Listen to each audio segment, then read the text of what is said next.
Hi, everyone. Today I have the pleasure of chatting to Michelle Wright and Sunil Odedra from Kurtosis, one of our regular event sponsors.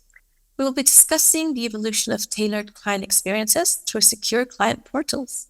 Developing a seamless digital experience that spans the entire investor lifecycle was a major topic of discussion at TSAM London earlier this year, and I have no doubt that these conversations will continue at TSAM New York on September 17th. Welcome, Michelle and Sunil. Hi, Anna. Thank you for having us. I'm delighted to be here. Hi, Anna. Likewise, good to be here. Thank you so much for being with us. I'm really excited to talk to you both. So, Michelle is the Chief Product Officer, where she brings extensive international experience in digital product leadership from major financial centers, including London, New York, and Singapore. With a proven track record of building transformative client-facing platforms, Michelle's entrepreneurial and client-centric approach refines products to drive revenue growth, meeting evolving client needs. Sunil is the Chief Technology Officer, having overseen the modernization of the Kurtosis technology stack, including adoption of AWS, Cloudflare, as well as architecting the Kurtosis app platform. Sunil has worked with investment management software and services for almost 20 years. To kick off the discussion, from your experience, Michelle, is there a real need to provide a secure portal experience?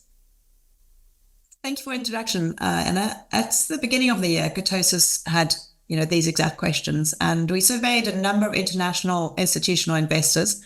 We're about 34 of them to find out exactly what they want when it comes to reporting and transparency from the asset managers. The one thing that really surprised me is 77% of institutional investors still want the traditional PDF reports. So clearly, email still remains a backbone of reporting communications. In my mind, though, it cannot be the future. So luckily, our research also showed that there's a definite move towards digital portals, and 70% of our respondents suggested that they would like a digital experience. So I think the major takeaway that I took from there is that a multi-channel strategy is definitely key. So we need to be thinking about traditional PDF reporting and combining that with a digital experience.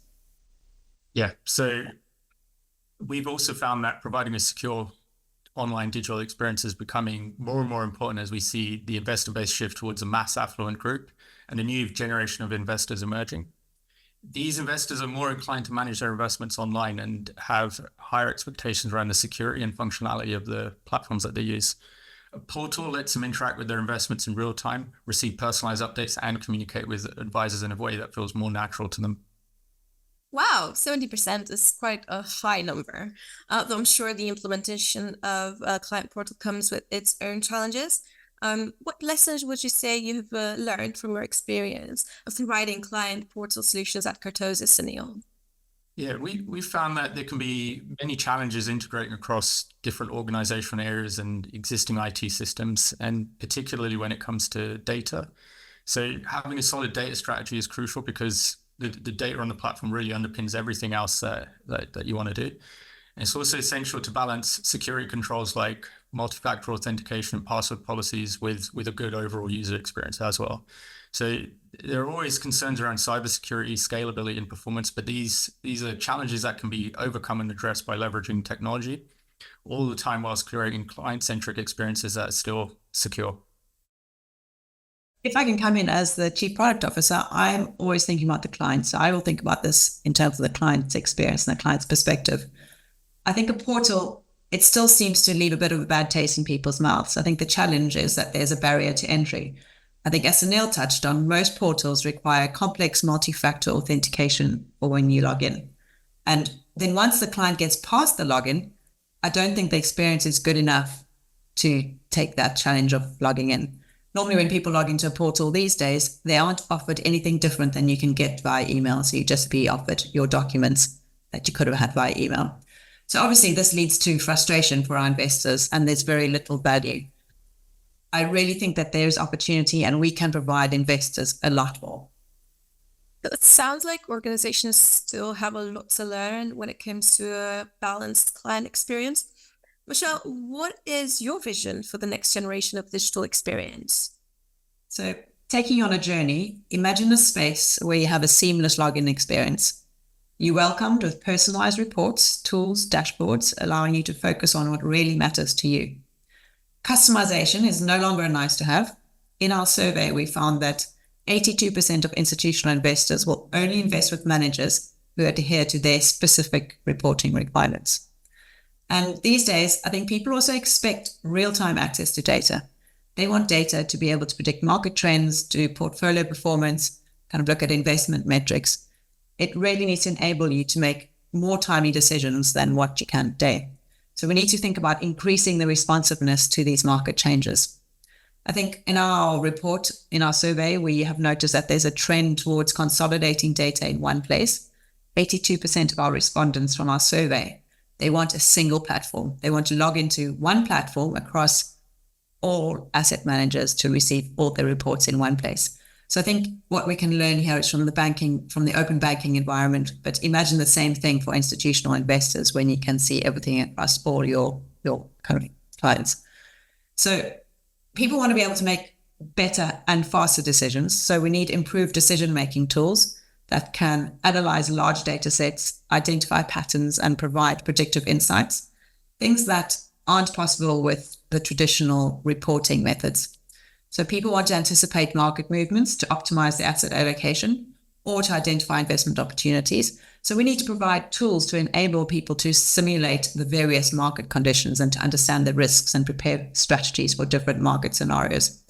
So we need to think about goal-based planning, risk monitoring, audit compliance. Those are all the tools that we need to provide to our investors to help them monitor and achieve their investment goals based on their specific objectives and timelines. So that's very much how I see the future of digital reporting.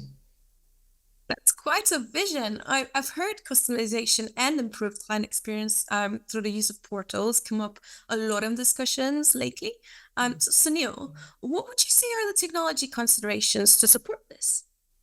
Yeah, absolutely. So as Michelle mentioned, personalized experiences, customization are going to be even more important. And we think these are more and more likely to be mobile first. So global smartphone penetration hit 69% at the end of 2023. So it's clear that mobile is the way forward.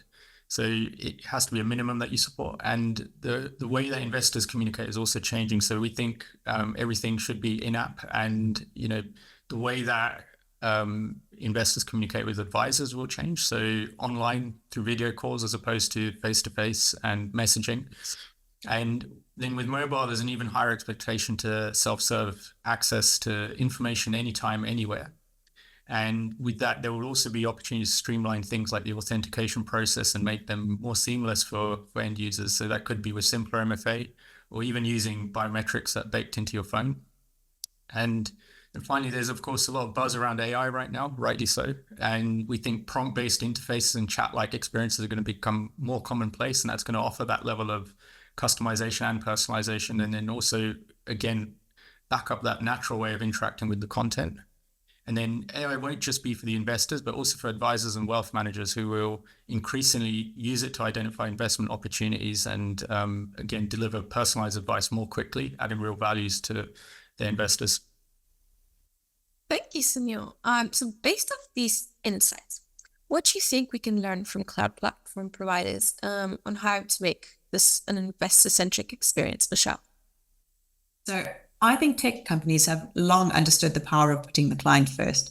We've done client-centric approaches, product-led thinking, and I think this can really help asset managers. I think they should embrace this way of thinking to prioritize the client experience throughout their investor lifecycle. So I like practical tips. I'd love to leave you with a few tips on how I think we can start this journey to move towards your own client vision. So number one, I think do more client research, really understand your clients, what they truly want and what problems you are actually trying to solve. Use client segmentation to really understand the different types of users, the different types of clients. They may all have slightly different needs, and it's catering for those, which really gives you the edge. Build products tailored specifically for those user segments. Make data-driven decisions. So use data analytics tools to track user behavior and identify areas for improvement. And really think about client adoption front and center. Have a deliberate adoption strategy. Think about the value that you will bring to clients and think about their tipping point about when they're going to want to move to your preferred digital channel. And what's about technology? Are there any key takeaways? Yeah, I think cloud technology providers have a lot of experience when it comes to building user-friendly yet still secure online experiences. And the key points here would be, I would suggest, put the client at the center of everything. So whilst there may be requirements around security, still do that in a user-centric way. So there can be user-centric security design to make that as seamless a login experience as possible. And quickly build an MVP, a minimum viable product, by adopting agile methodology and then iterate and improve on that, using analytics and data that you get back based on how your investors are interacting with the portals. Then get that feedback directly and with behavioral analytics tools. So that's going to give you more insights into not just which areas of the platform they're using, but how they're interacting and how you can improve those. Then where possible, automate cybersecurity threat detection and response. So that's an area where AI and machine learning can already be used to monitor for things like unusual activity, flagging potential threats. And then finally, empower users to self-serve where possible. So put more and more into the portal and let users self-serve that information. Thank you so much, both of you, for joining me today. There were some great insights and takeaways shared here. And also, Kurtosis moderated the topics in the marketing and client services stream at our London event earlier this year. And they will do so again at TSAM New York on September 17th. You can download the agenda from our website. And you can also find out more about Kurtosis online at kurtosis.com. We hope to see you all very soon at the TSAM New York event. Thank you so much.